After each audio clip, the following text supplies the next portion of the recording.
Man and nature, constantly at each other's throat. While a human may kill a chicken and eat it, a bear can kill a human and eat them.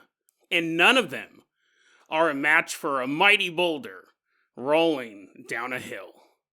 Today we're going to take a look at 3 stories where humans fight both nature and supernature.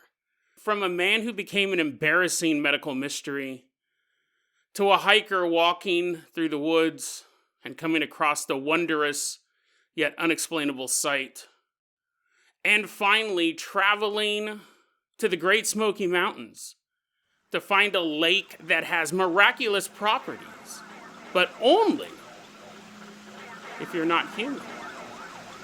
Today we will delve into these stories and more on Dead Rabbit Radio.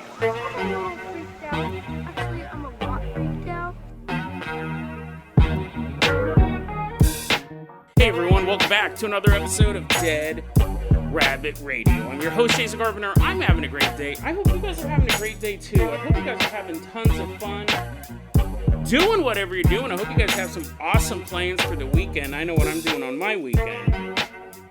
I have now purchased a copy of Smile, and I got a free copy of Smile too because I do a promotion. I'll do that later in the episode. I know what I'm doing this weekend. I'm watching Smile and Smile 2 back to back. Director's commentary on. I'm a huge fan of Director's commentary. I just found out if you buy them on ParamountMovie.com, you can get the Director's commentary. I've been hitting up thrift stores trying to get movies with Director's commentary because you just don't hear it anymore. So I'm super excited about that. That's what I'm doing this weekend. But someone who thinks that's super nerdy, someone who thinks that's a waste of time running into Dead Rabbit Radio Command right now. Everyone get on your feet and give it up for El Pato. Woohoo! Yeah! Yeah, El Pato's shaking his head as he walks in. He's like, I'm sure you can do something cooler than that. You'd be wrong. That's the coolest thing I can do. El Pato made a donation during our Thanksgiving live stream. That is why you are going to be our captain, our pilot this episode, El Pato. If you guys can't support the show financially through the Patreon or through the merch store or anything like that, I understand. I really, really do.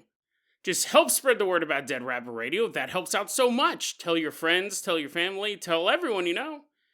Dead Rabbit Radio is your favorite paranormal show. That is how you are going to help the show grow. We got a lot of stuff to cover today, so El Pato, let's go ahead and start off. I'm going to toss you the keys to the Dead Rabbit Dirigible. Everyone climb on board this beautiful blimp as El Pato flies us out of Dead Rabbit Radio Command. Oh, wait, let me explain the artwork. I gotta give a shout out to the artwork. You're like, Jason, you don't need to explain it. It's very clear what is going on. Today's Fan Art Friday artwork was provided by Swain on Discord. Listen, man, I knew the last time, a couple weeks ago, I think it was, we got some Fan Art Friday artwork from Ollie Ward Comics. It was a picture of a sexy bunny woman with bunny hands, which I didn't know bunny's hands look like that. Maybe they don't. It was not sexy. The hands weren't sexy. Everything else was sexy. And I knew when I was saying that, I wasn't critiquing the artwork. Just to be clear, I knew when I was saying that I was opening myself up to more beautiful bunny women with grotesque hands. I just knew it. I knew what was going to happen. Well, lo and behold, Swain on Discord sends us this beautiful buxom bunny with, it's like the hands are grosser this time because they're like moving. And that is apparently me in the background. I have a No Aliens shirt, which is correct. I can't tell if I'm carrying a bunch of money and I'm headed to a rabbit strip club in this artwork, or if that's a series of maps. I'm not entirely for sure. Maybe I'm trying to find the local strip club with all these strip club maps. But Swain on Discord, thank you so much for sending that over. Really, really appreciate it. I'm just going to pretend the hands aren't there. Actually, he said that he was laughing when he heard my original description of Ollie Ward Comics, and he knew he had to join the Rabbit Hand Club. El Pato's flying us all the way out in this Dead Rabbit. Oh, we didn't even get on the Dead Rabbit Dirigible yet. Everyone climb on board the Dead Rabbit Dirigible. El Pato, we're leaving behind Dead Rabbit Radio Command. Fly us all the way out to Vietnam. Nice leisurely blimp ride all the way to the country of Vietnam. Specifically, we're headed to Hanoi, Vietnam. It's July 27th, 2024. Very recent story. In Hanoi, there's a hospital called Viet Duc Hospital. It's July 27th, and this man is rushed into the hospital. We don't have his real name. We're going to call him Clark. Clark is brought into the hospital, and like the nurses are all running with the stretcher, and he's like, he's all like screaming and stuff like that. And the doctor walks up. He's like, nurses, what's going on? Hook this guy up to a bunch of machines so I can figure it out. And the dude's just like clutching his stomach hella hard. He's like, oh, doc, you got to save me, bro. You got to save me. Oh, it hurts so bad. And the doctors are like standing around him, and they're like, well, what's going on, son? See, you're complaining about your stomach. He's like, yeah, dude, it's really, really bad. Now, listen, you guys have seen a lot of crazy stuff, right? And the doctor's like, yeah, we've seen like motorcycle accidents. We've seen people falling out of buildings. We can't do much with them. We just see them. We go, oh, that guy fell out of a building. But we also get people with all sorts of things. Diverticulitis. They got a little peanut stuck in their intestines. All sorts of crazy stuff. Son, what's wrong with you? What's wrong with you, Clark? And Clark goes, listen, I'm going to tell you a story. It's going to be super embarrassing.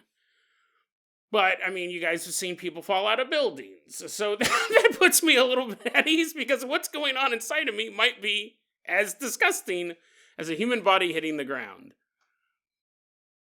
I don't know what led up to this. I will say it wasn't Clark's first rodeo. It doesn't seem like it. Because apparently, doctors, we've covered stories like this before.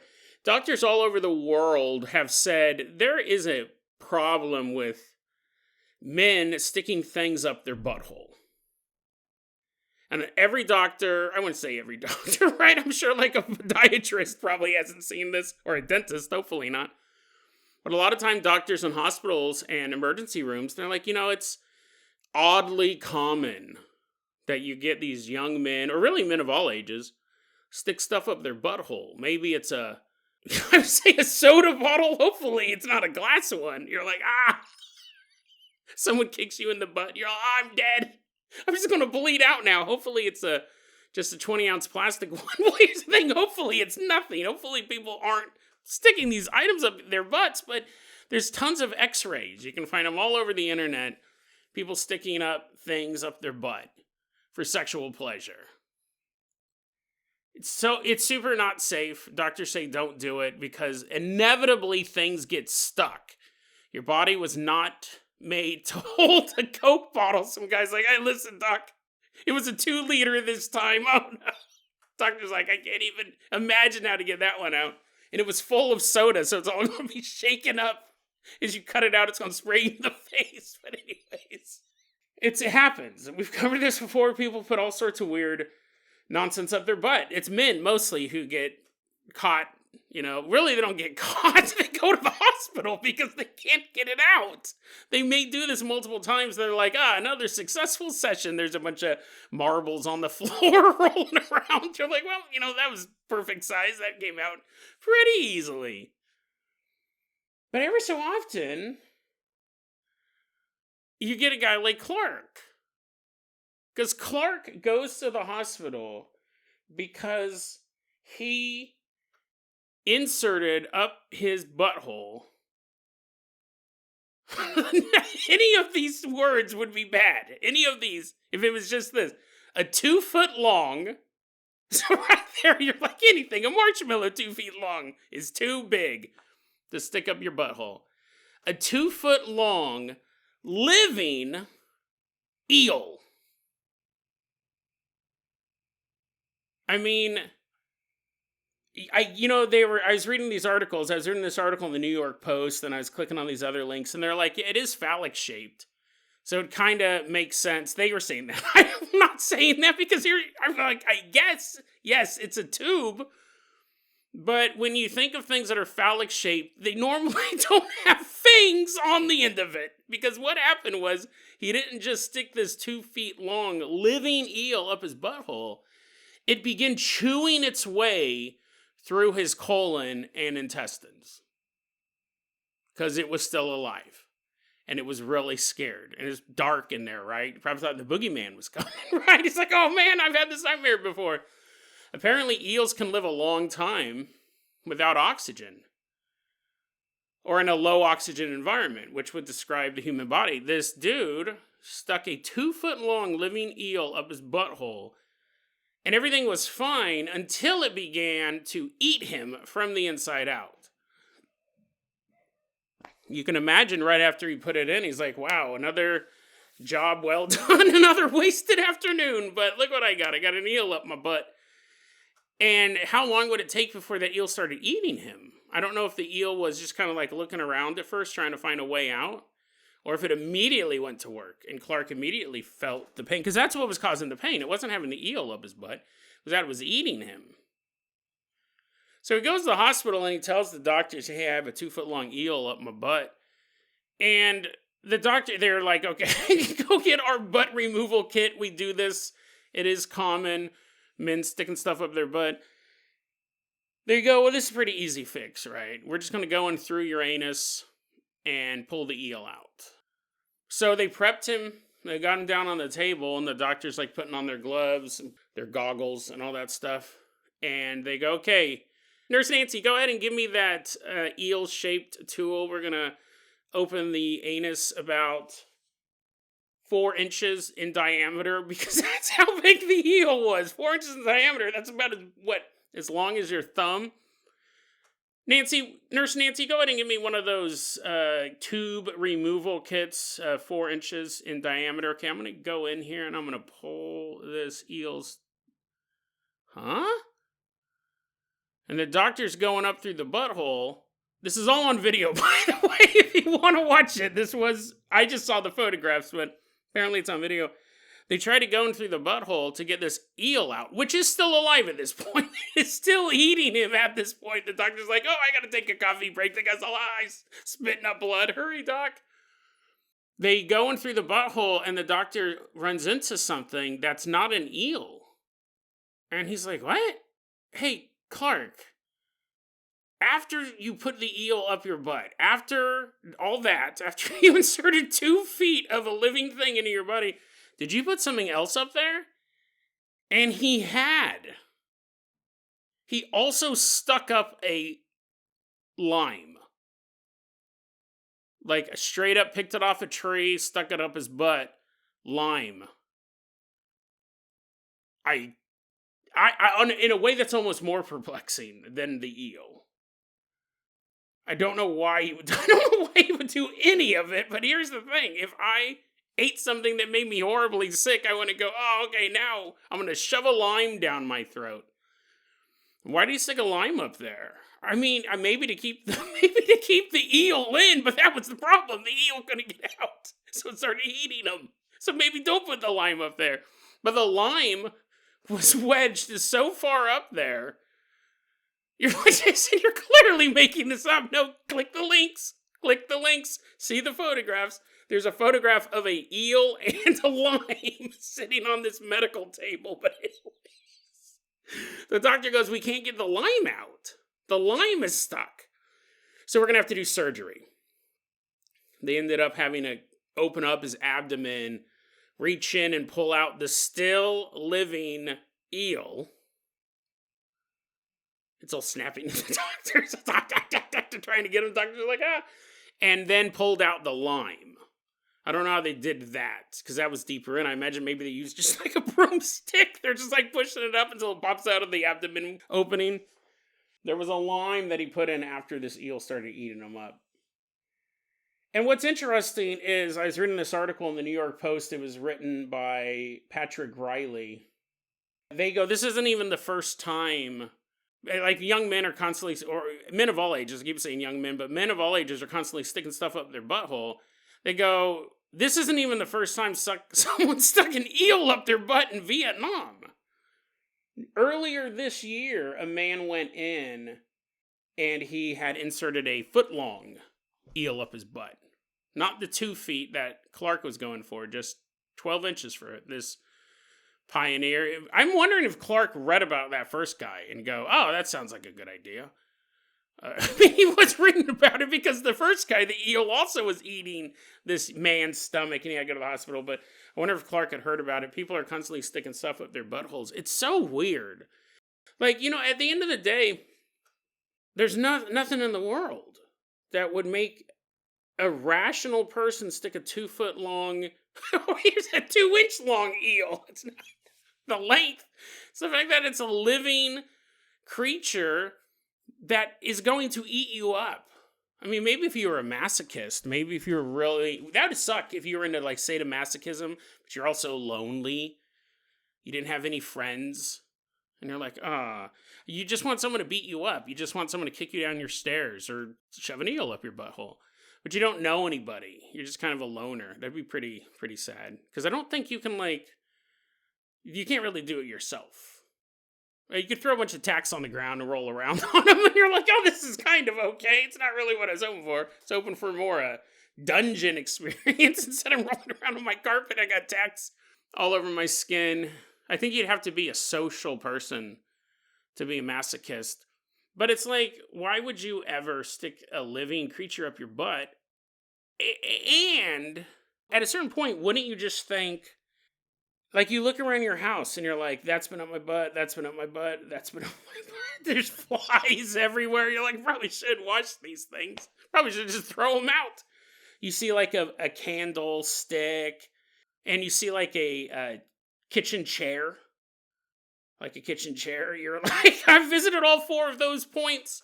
All 4 of those legs. You look all over your house. You're like, I've done everything in this house. At a certain point, I wonder why didn't this guy just have sex with a dude?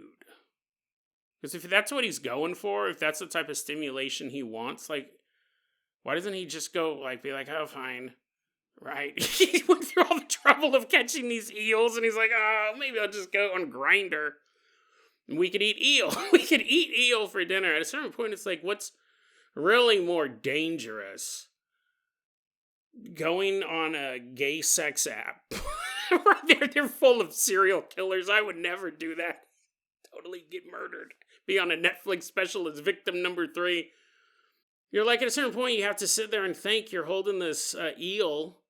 You're sitting on your couch and you go, is this really what I want? Do I really want to stick this 2-foot long eel up inside me? Or maybe I'll just go and hit up a gay club in Vietnam. I mean, maybe he's a big outdoors man. Maybe he loves the outdoors. He loves nature. He's like, I don't want to use that. The mighty eel, nature's dildo. He shoves it up his butthole. You're like, what? You're walking by the river. You're fishing. Crazy stuff. Crazy stuff. I love these medical stories. That's not a medical story. It's just it's just something disgusting you wanted to talk about. You wanted to subject everyone else to. And you told us to go look at the pictures. A medical wonder indeed. A medical miracle. El Pato, let's go ahead and toss you the keys to the Dead Rabbit Dune Buggy we're going to leave behind Vietnam. Why don't you drive us all the way out to the United States?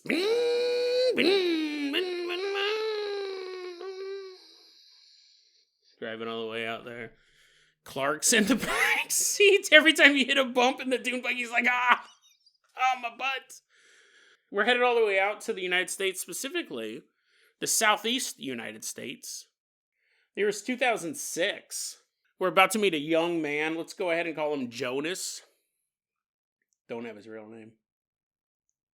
Jonas is one of those dudes that likes walking through the woods just for fun. You know, it's not because you're hiking. It's not because you're looking for rocks or anything like that. It's not because you're going somewhere. He's been on this trail before. He's been on this trail multiple times. Sees the same squirrels up in the trees. The same snails sleeping on a little rock. Same leaves blowing in the breeze. And the same field. The same field that he's passed multiple times. None of this is new to him. It's just part of his walk, and he really enjoys this walk. But on this particular day, as he walks through this field, he sees something. In the field, he sees these large plant spores floating through the air. And they're pretty big. He says he estimated them to be between half an inch to 2 inches in size. And he's watching these plant spores blow in the wind, and they kind of catch his attention because he hasn't seen these before. So he gets a bit closer to them, and that's when he realizes they're not blowing in the wind. In fact, they seem to be moving independently of each other. It's all of these plant spores going wherever they want. They're flying through the air, but they're not being forced to go in any one direction by the wind. These plant spores appear to be self-propelled, airborne life forms. And that's when he realizes they're not even plant spores. They're tiny, fluorescent, jellyfish-type things. It's the only way he could describe them. Floating around the field. He saw them that day and they just kind of floated away. And he continued on his walk. But he'd never seen anything like that. He was so puzzled. He saw these little tiny self-propelled jellyfish-like flying entities, creatures, beings, whatever term you want to use. He continued on his walk, though, and he said for the next few months, he visited that field multiple times, and often also brought his camera to see if he could catch any sort of photographic proof, or maybe even take one home. But he never saw him again. It was only on that particular day he saw the flying jellyfish.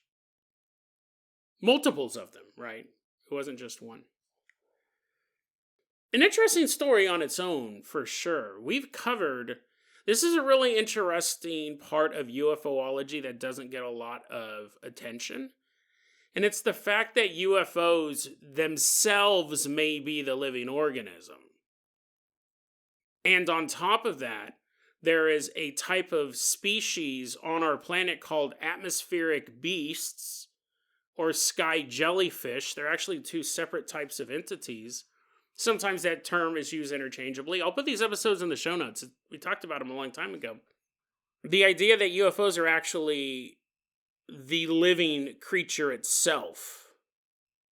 We had that really cool episode that I liked about a group of witnesses seeing one UFO take a bite out of another UFO.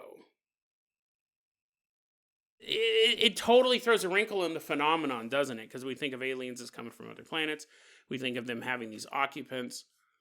We think of all these things. And there's been, decades worth of sightings of aliens, not people, but aliens getting off of these landed UFOs. So what would it mean if some or all of these sightings are actually something different?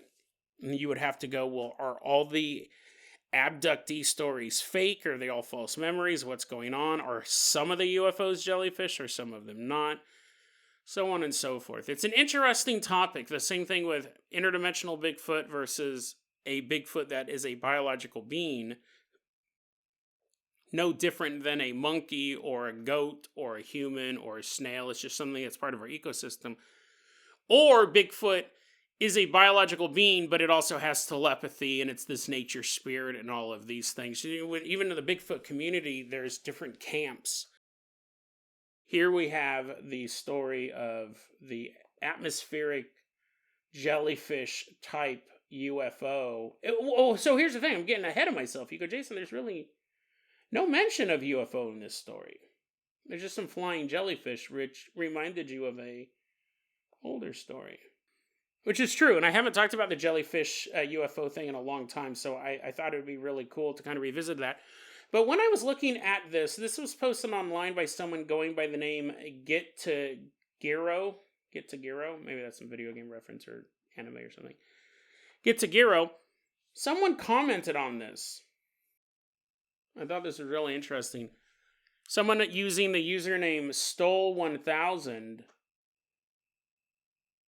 Because remember, he kept going back to see if these things are there and never saw them again. Skull1000 said, is it possible that these jellyfish, the reason why you didn't see them again, because they had some sort of life cycle where they only come once a year? Or like a cycalduck, I had to look that up. Psychedelic is how I would say it, but psychaldic, it's like runs on a cycle. He goes, or like a psychaldic once every however many years type of thing. That's why he only viewed it once and never saw it again. And then I thought, dude, what if you could actually apply that to other phenomenon? Because think about it, there's a really cool comment, because it kind of made me, because I was already in the mindset of the jellyfish, alien, UFO connection. And I thought, the interesting thing about UFOs and history, human history, is that UFOs have been sighted throughout human history, but not consistently. There's huge gaps in the record, like we're talking hundreds or thousands of years, where they're not seeing UFOs.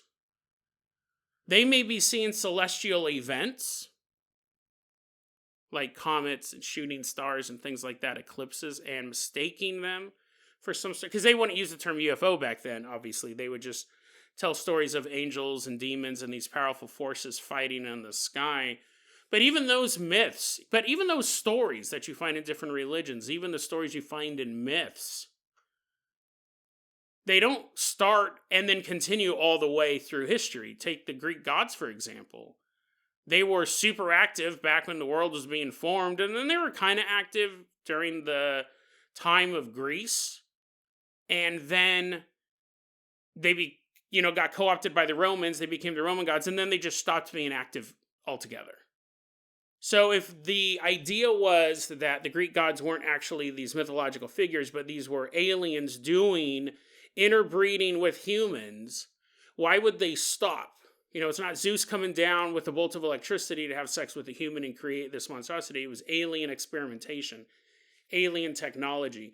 You can take these stories of these parts of religions, parts of myths, and go, was this actually a alien encounter, like, what was it, the chariot of fire that Ezekiel saw in the Bible? There was a lot of UFOologists believe that was a UFO. So through the entire Bible, you can pick out maybe one, maybe two, possibly up to 3 or 4 references. The Bible takes place over hundreds of years. There's very, very few, really, if any, UFO sightings in the Bible. Anything you can attribute to it. Chariot of fire is what's often used. And then you go through a mass amount of time in human history, and it's not until you get to the very famous painting of what seems to be a alien ship-on-ship battle over Nuremberg in the 1600s. We have this mass UFO sighting at that time, and then nothing. Right? We have these moments in time where there's a ton of sightings, or one mass sighting, and then no mention of it at all in human history. So even if you go back to the ancient aliens thing, you notice with the ancient aliens theorists, they have to explain why they're still not here. That's the thing that the ancient alien theorists really struggle with. They can go look at all of these monuments all over the world. We believe that aliens either built those or humans built those with aliens' assistance. And you go, okay, well then why did the monuments stop getting built? Why are we closer to the age of Cleopatra than Cleopatra was to the age of the pyramids? Where'd the aliens go? And they all, at that point, they kind of have to give a sci-fi answer. Oh, there was a galactic war. Oh, they weren't supposed to be here in the first place, and their galactic federation says you have to pull back, you got to quit magnetically adjusting these people's DNA and creating a slave force. See, all of that stuff is assumption. You can look at a building and go, they didn't have the tools to build that. These are the tools that they had. These are the tools that we've dug up in archaeological digs all over this area. But the way that this is built, they could not have done that. You can do that. That is taking one thing and looking at it that is a concrete physical thing. This tool, this set of tools. And you can look at this block, and this series of blocks in this formation. You go, they could not have done that with this. But then when you ask them, well, where'd the aliens go? How come they didn't build monuments throughout, the Fall of Rome. Why didn't they build monuments all through Africa when Europe was getting ravaged by the Black Plague? Why didn't we have these great societies arise in Africa? Why were they building these temples in South America? Why are there no huge temples, just some piles of dirt in the United States? I'm not putting down the mound builders. The mound builders were here before anyone else. No one knows who they were, but we can look at that work. And you go, we don't know why the mound builders, we don't know who they were, we don't know why they were there, but we know they're human. Why did the aliens pick this place for the Nazca lines versus this place to have nothing, so on and so forth? That's where the assumptions come in. When you ask, well, where'd the aliens go? That's when it becomes a sci-fi answer. When really, if you truly believe ancient aliens theory, the answer should, for a lot of the questions, go, I don't know. I don't know why they left. I have no idea.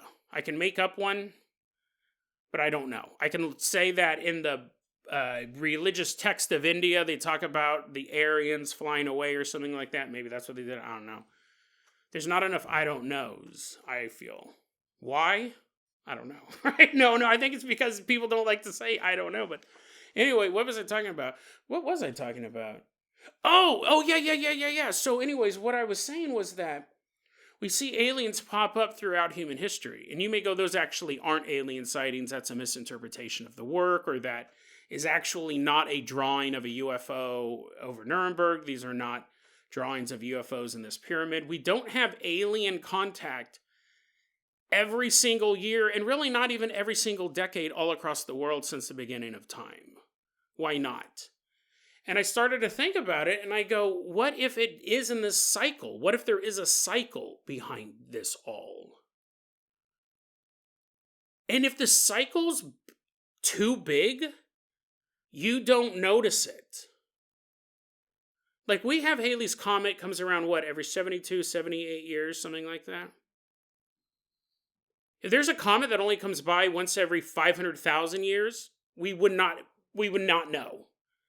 Humanity could rise and fall in that time period. We would never see that comet. We wouldn't even be able to project its trajectory. We didn't see it at the beginning of our history, and we didn't see it at the end. The cycle was too long. If you had a cycle of UFO sightings that seemed to be that every 300 to 400 years, you would get an uptick in activity. By the time you got the next uptick, you would think you were the first. If there was an alien battle over the city of Nuremberg in that painting, which, obviously art historians say that's not what's being depicted. That's a UFOlogy theory. Then you jump ahead 400, 500 years to where we're at, we would be like, wow, look at these aliens. They must be here because of our nukes. Look at all these aliens flying around. And really, again, you have to remember, for UFOlogy really started in the late 40s. There were stories of Foo Fighters in World War II. There were things of flying airships in the West, the Midwest. But modern UFOlogy, as we think of it today, from the late 40s to around the year 2000, maybe even further, maybe 2005, 2010, it was a joke. And you were a joke if you talked about it. You were a joke if you talked about it. You were a joke if you believed in it. We can look back now in our modern eyes and go, oh, we've been studying UFOs since the 1950s. We have not. They were being denied by every single facet of society until the mid-2000s. You were a kook. Pilots will not talk about it because they've heard of and seen pilots lose their jobs, lose their careers because of it. Can you imagine that today a pilot could say, hey, I saw a UFO, and it'd be in the newspaper, and people would be like, the government's looking into him. When I was a kid, no, he would lose his job because nobody believed in him but the crackpots. So really, society has that shift. It's really only been maybe the past 10 or 20 years where average people will openly talk about UFOs. So maybe there is this cycle that it goes through, and we do see a little spark of UFO activity and then a ramp up, and maybe there will be this big thing. People talk about this Project Bluebeam type of event where all these UFOs are in the sky, And then what if it happens, we see these things, and then it disappears? The phenomenon is gone for the next 400 or 500 years. Within 100 years, people would go, oh, those people were so crazy. They really didn't see anything up there. It was just special effects. It was deep fakes. And within 300 years, they wouldn't even remember anything we say or do. There might just be one painting of an event or a couple recordings that you can't play on devices that are going to be around 500 years from now. It's an interesting way to look at it. I mean, it's totally throwing on our conspiracy caps.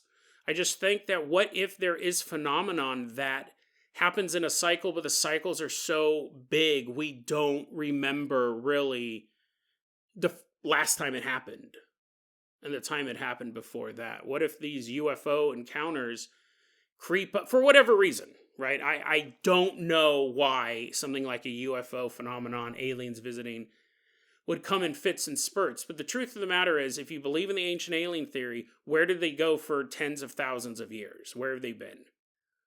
Why did they go from working directly with multiple population groups around the planet to space pancakes? One guy gets some space pancakes.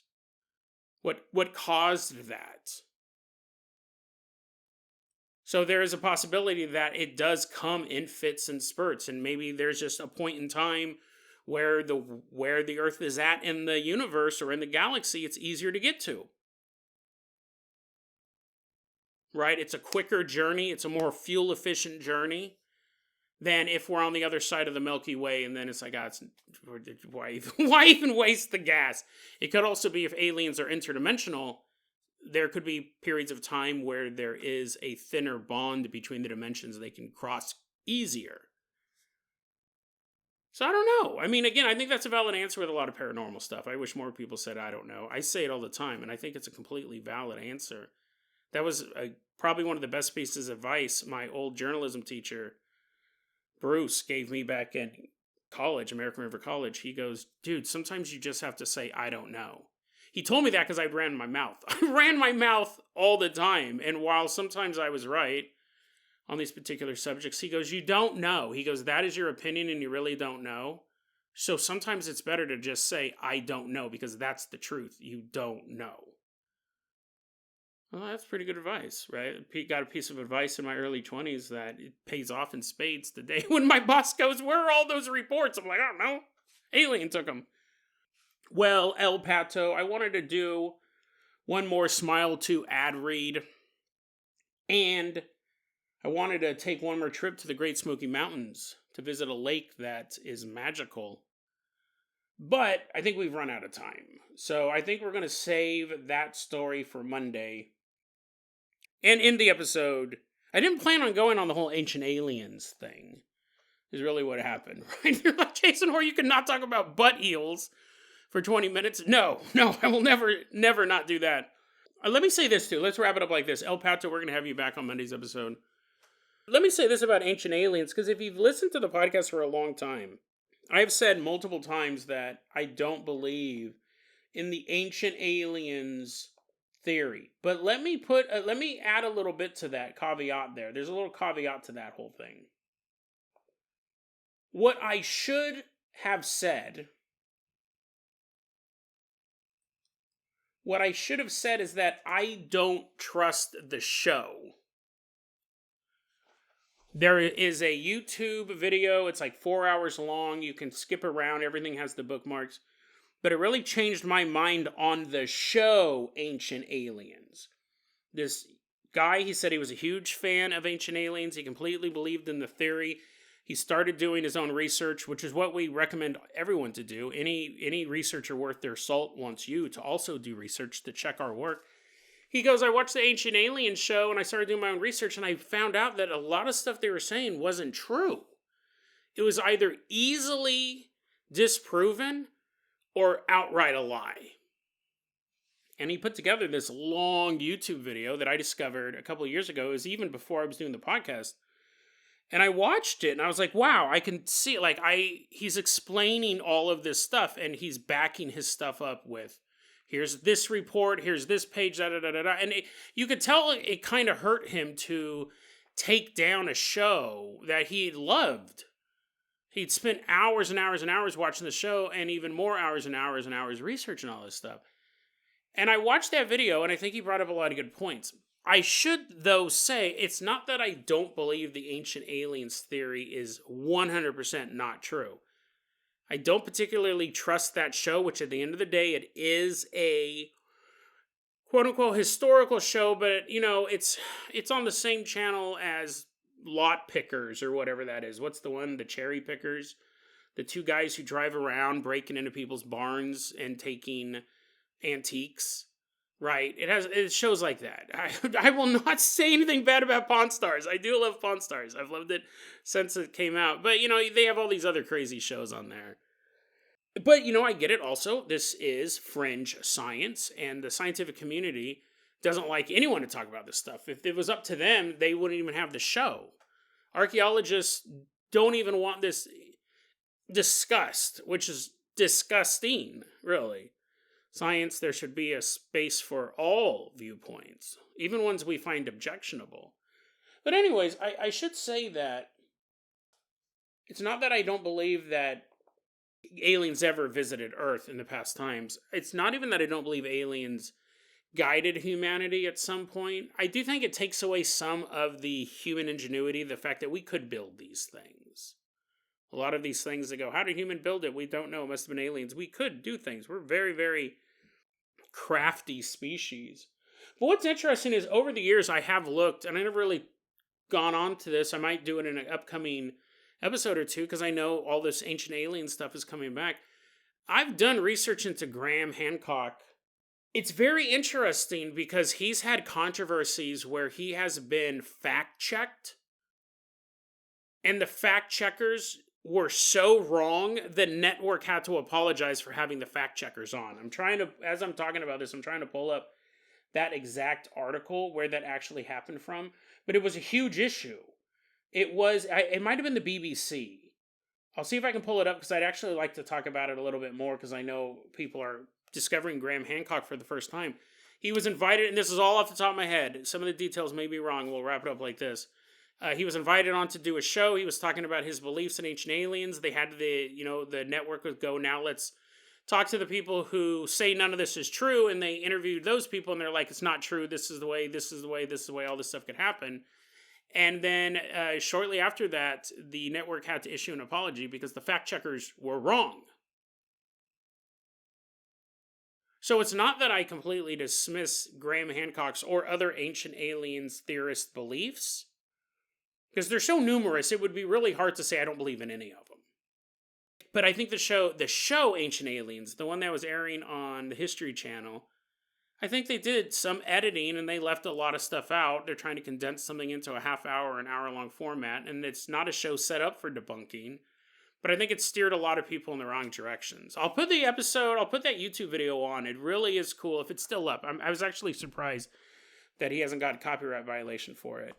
Take it down. But if it's still up, I'll put it in there. If you're a fan of the Ancient Aliens, I think you should always hear the other side of things. When I wake up in the morning, I read the New York Post, New York Times, The Guardian, and Fox News. I mean, you cannot get any 4 different takes on a topic than just that. Just those, right? It's really interesting to see what are the front page stories of each and how they talk about different issues. It can cause a little bit of whiplash because you can read the same article twice and they are subtly selling you a different story. But I think we should do that with our paranormal stuff as well. I'll read the debunking stuff. I'll read the stuff that says people are just crazy. I'll even read the stuff about carbon monoxide poisoning and all that, just to get a broader picture of it. But yeah, I'll put the YouTube video in the show notes since I had time, right? So I didn't have time to tell a magical story about a beautiful hidden lake somewhere in the Great Smoky Mountains. We'll save that one for Monday. But yeah, we'll wrap it up with a little bit of a Ancient Aliens review right now. Hopefully that was interesting. I hope all these episodes are interesting. But when I don't know what to say at the end, it makes me kind of second guess, is this an interesting episode? No. You guys have a great weekend. I hope you guys have a lot of fun this weekend. We're getting close to Christmas time. We're going to have a Christmas-themed alien story coming up. We're going to have a lot of good stuff. I hope to see you guys there. deadrabbitradio@gmail.com is going to be our email address. You can also hit us up at facebook.com/deadrabbitradio. TikTok is @deadrabbitradio. Dead Rabbit Radio is the daily paranormal conspiracy and true crime podcast. You don't have to listen to it every day.